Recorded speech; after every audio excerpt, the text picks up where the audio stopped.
Hey, welcome to Talking Real Estate with Champions Real Estate Team here at Berkshire Hathaway Home Services Ambassador Real Estate Company. My name is Mark Wehner, the second team leader here at Champions Real Estate Team, and glad you're here.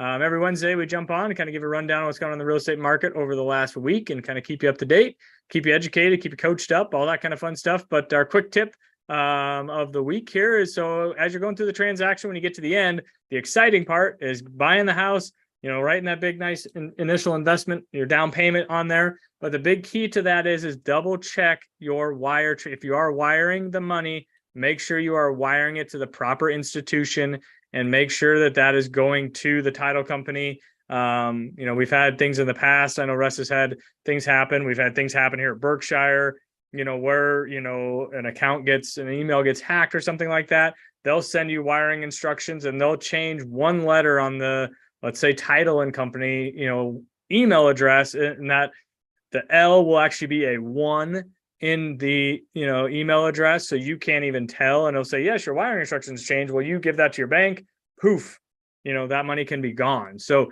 make sure you verify. I always recommend to my client, if it's possible, to bring a cashier's check. That way you hand the check, to the closing agent at closing, and that way you don't have any issues with that. But that's kind of our big thing.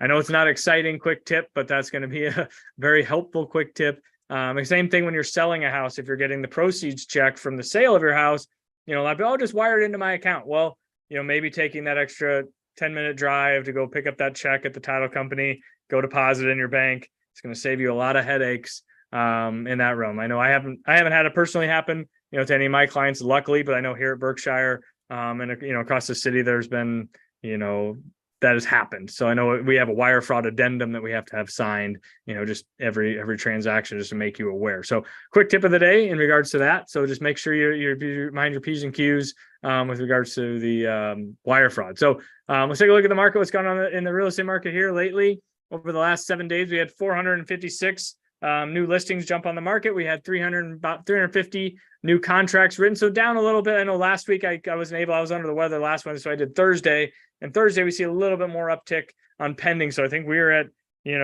400 and some pendings, and then new listings we were at just over 500 or so. So numbers on Wednesday aren't as high. Typically you see new listings come on Thursday, Friday, in that regard. So you see a little bit more higher numbers, but we try to keep it consistent, since we've been doing this for the last 3 years or so, every Wednesday here. But so, and then our sold homes, 370, so I guess big picture side of it, this time of year, kids are getting back into school, you're getting routines, you're getting that kind of stuff. We're coming into Labor Day, coming up here in this next weekend.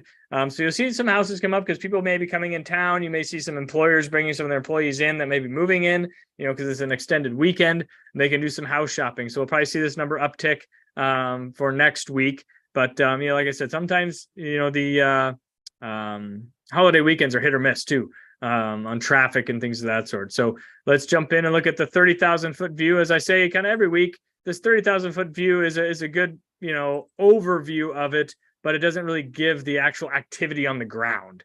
So these numbers haven't changed very much week in and week out. The numbers that change is that previous graph where we're looking at number of houses that came on the market versus going on. So we had 2,568 homes in the Omaha and Lincoln MLS perspective.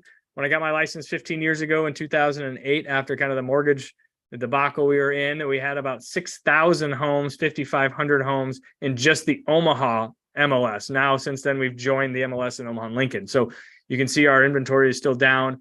Douglas, Sarpy County, and kind of the Omaha metro area, we kind of keep track on, is about 1,450 existing homes. So the homes that are not new construction, 627.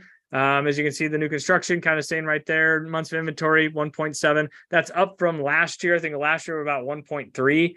So we still have some inventory out there, but it's kind of one in, one out. Our average sold price kind of stayed the same, and I still think it's, a great time to buy. And we'll jump in here with Russ here in just a second to, kind of the mortgage rates. But, I think going into the fall, typically some people take the foot off the gas, in my opinion, and I've seen that over my 15 years. And it's, we're going to the holidays. I don't want to move in the winter. Well, honestly, in my mind, I feel like the whole climate aspect of it has moved back 2 months. I mean, if you're buying a house in December, a lot of times it's 50 degrees, 40 degrees, and it's still movable. I think you don't want to move in, I think, the February, March timeframe when it's, below zero out there. I feel like everything's kind of got pushed back. So anyways, but I think it's still a great time even if rates are higher, Russ and I were just talking, I think just sheer numbers, and we've talked about this in previous videos, that I don't see, the inventory going up very much, just for simple supply and demand, and those house prices, I don't feel like are going to necessarily come down. I don't necessarily see we're going to have a bubble. They may plateau a little bit, but when we come springtime, and just looking at housing numbers and the employment data and all the kind of economy data, they're kind of, looking at interest rates may come down a little bit. And that's when you're going to see a flood of buyers come in the market, but we're not going to see a flood of homes come on the market. So I think if you can get into a house now, if you have time to wait, that's great, but still keep your finger on the pulse of what's going on, keep out there, we're happy to show you houses and keep you on the, I keep, an eye on for my clients I'm working with currently. I just looked up no-show listings. So those are listings that are not on the market, actively on the market, but we can see them and see if there's anything and say, hey, does this look good? Let's jump on it before it gets out there. So, but I guess, we kind of touched on a little bit with mortgage rates, just hear a little bit more what Russ has to say. And we'll go from there. So how are we doing, Russ? Doing pretty well, Mark. Mortgage rates are down just a little bit better than they were last week. Part of that is because we are continuing to see some cracks in the jobs market. And every first Friday of the month, that would be this coming Friday, the non-farm payroll report from the Bureau of Labor Statistics comes out, and they're expecting 170,000 new jobs created if it comes in below that, or if there are some anomalies or revisions to prior months, we could see we could see a little bit more improvement in rates. And part of the reason for that is the reason why rates are holding up like they are is the market is paying some attention to the Fed, thinking that they're not done with their rate hikes because they're not convinced that they have inflation under control. Mind you, we've had 11 or 12 now months consecutively of inflation numbers going down. Fed still thinks we have work yet to do. Maybe they're right. I don't think they are, but we'll see. But in the event that we see cracks in that labor market, that likely would give the Fed the opportunity to pause and maybe even stop with the rate hikes. And that will probably, if that happens, be very favorable for the bond market. We also know, as we talked about before we started the video, Mark, that we know effective October 1st, folks are going to have to start making their student loan payments again. And when you think about it, where the average student loan payment for those of you that are carrying student loans is several hundred dollars a month, most folks that I've been seeing have not been putting that money aside or paying ahead on their debt. What that means is that's going to be an additional reduction in the expendable cash flow that folks with student loans have to spend elsewhere. That will act as a brake on the economy, in my opinion, and further cause some slowing. So we definitely could see some interest rate improvement as we head to the later part of this year and into 2024. The reason why it's significant, and I feel like a broken record, Mark, you've been saying it, is, and I gave Mark the analogy earlier, just imagine somebody running down the street, just kind of jogging along with a 7.5% interest rate sitting above their head. Suddenly, if rates drop to 6.5%, they're going to have company in that quest to buy a home. Other people are going to jump back in and want to buy a home. They're going to have to speed up, maybe offer more and be more aggressive to win that home. And as interest rates drop further to 5.5%, they then are running in a crowd of people at full speed. So what I'm trying to tell you here is, in the event you want to buy a home, I don't like these rates any more than anybody else does, but I definitely think you're going to have the opportunity in the next 6 to 12, 18 months to refinance and bring that payment way down. What I also think is, in the event that you do wait 6 months, year, 18 months, you're likely going to be paying significantly more for that home, and you're going to be likely at near the same payment that you would have been had you just bought it today. So my point is, if you're thinking about buying a home, get out there. To Mark's point, there's a perception among many that in the fall and winter months that there aren't as many people out buying homes, and there's some truth in that.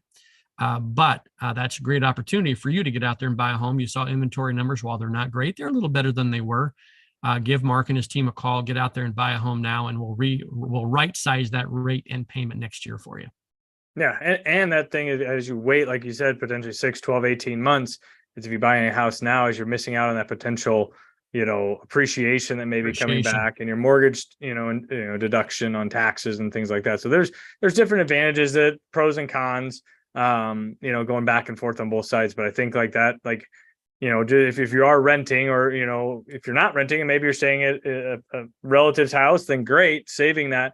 but you're still, I know when we talked about building my personal house back in 2018, I was telling my wife, I'm like, we're not able to save enough fast enough to offset what the cost that we're going to wait 5 years to build our house, because for every $1,000 you save, or save down, you're only saving $5 a month on your house payment, roughly, give or take. So I'm like, and my wife kind of had the epiphany of like, oh my gosh, if we save $10,000 extra, if I, hypothetically, that's only saving us $50 a month on a house payment. Right. And it's like, oh yeah. She's like, well, yeah, that's not, $50 isn't $50 is $50, but it's not breaking the bank that, okay, maybe we don't go, heck, we just went to Jimmy John's this weekend with a family of 4 and got, sandwiches for a 5-year-old and a 2-year-old or whatever. And it was like $35-$40, and it's like, so we don't go to Jimmy John's once a month, and you're offsetting it, and then you're not having to save that $10,000, to put down on that house.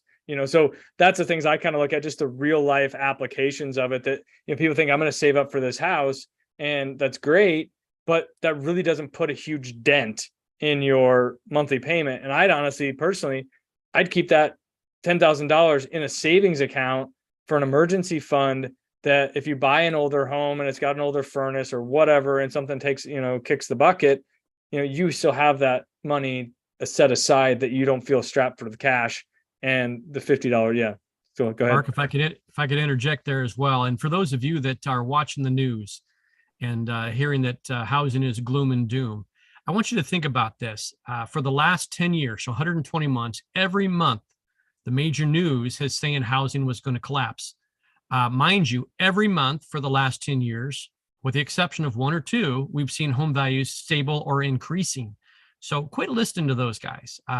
They don't look at the data nearly as much as what Mark and his team would, or that we would for that matter. A lot of that is other markets, and Omaha is in Lincoln, Bellevue, Council Bluffs, whatever it might be. Those are different markets than the national market. So you need to be aware of that. Don't listen to the doom and gloom. Housing is strong. Yeah. And I even chuckle every time I see like a housing article in the, in the newspaper here locally, and it's data that's 6 months old, because they're writing about the past. And honestly, as you see, right, it's one in and one out. Oh, there's no inventory, there's no movement. Well, we just looked on our graphs that, yes, that if they just looked, there's 2,500 homes, 1,400 homes, in Douglas Sarpy County, and there's 600, those numbers aren't changing much over things. But if you look at the ground level, like I said, if you're up in a plane and you're looking down at I-80, doesn't look like it's moving very fast, but you get down on I-80 and they're traveling 80 miles an hour, that's pretty fast. So those things are coming in and going out, fast. And so yeah, the media, they're not in it every single day, like you said, and we're looking at it and it's like, people are like, well, is it really going that way? The interest rates, it's kind of slowed down. I'm like, it ain't slowing down. Not when I had, the houses that I got that were putting offers in on, they're still getting multiple offers, maybe not 20 offers, but they're still, you still have to be competitive. Do you want to compete in the competition, or you just want to participate? Those are the things that you got to think about. So anyways, yeah, we can get down a whole rabbit hole, but usually we try to keep data doesn't lie, Mark. Data doesn't lie. So we love to help you. We love to educate you, get you, a personal game plan for what you got going on, whether that's coming into the fall, getting ready for spring. If you want to list your house, is now a good time? Is springtime? That's pros and cons, because if you're going to try to buy a house in the spring, you're going to be out there with more buyers. You put the house now, you could get maybe you don't have as many buyers out there this fall, but you're going to have the A buyers that they are ready to buy a house, and they want a house, and they will do what they can to get that house and be competitive in there. So, I feel like some agents out there, they wore a badge of, of honor of like, oh, I had 15 offers, or I had 30 offers on my house. I'm like, yeah, but they're all the same offers. If you get some good, solid quality offers and you prepare that house, prep the sellers, prep your clients, you're going to do well, and it just takes the experience of agents, like here at Champions Real Estate Team to get you, to put you in the position, to get out there. So, but anyways, cool. Well, appreciate everyone listening. If you have any questions, give us a holler, reach out on any social medias, like, subscribe, all that kind of fun stuff. That helps us out. You can write a review if you like what we're talking about every week. If you have questions, comments, likewise, let us know. And we'll chat at you next week. And